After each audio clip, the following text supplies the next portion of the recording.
Il s'appelle Lino. Il est né en région parisienne, mais il a été conçu dans une clinique de Barcelone grâce à un don d'ovocytes. Aujourd'hui âgé de 45 ans, sa mère a d'abord tenté la fécondation in vitro en France sans succès.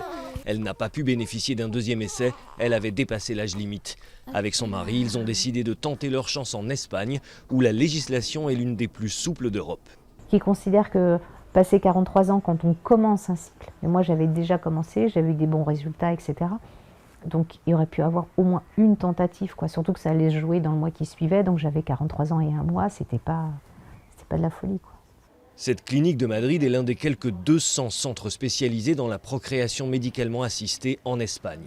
La PMA est autorisée pour toutes les femmes de 18 ans et plus, seules ou en couple, hétéros ou homosexuels.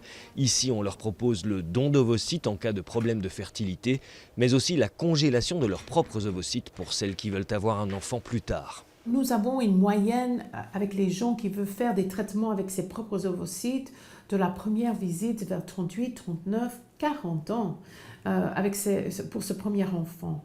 Et les gens qui aimeraient bien un don d'ovocytes, il y a des fois, nous on fait les traitements jusqu'à 49 ans.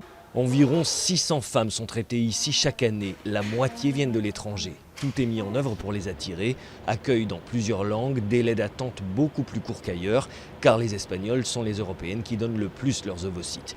Pour autant, le succès n'est pas garanti et il ne faut pas négliger les risques liés aux grossesses tardives, avec un suivi qui devra être pris en charge dans le pays d'origine. Ça reste un parcours de combattant et avec le don d'ovocytes, on n'a pas 100% de réussite. On a 40, 50, si on peut en faire plusieurs, peut-être on peut augmenter jusqu'à 70 ou 80% de chance, mais pas sur une tentative, sur plusieurs tentatives. Le secteur de la PMA en Espagne a généré un chiffre d'affaires de 365 millions d'euros en 2014. Emmanuel et son mari ont payé 5 700 € pour le traitement. Avec l'arrivée de leur petit Lino, bien sûr, ils ne le regrettent pas. Et il est né un vendredi 13. Voilà, donc en espérant que ça lui porte bonheur. Enfin, que ça nous porte bonheur.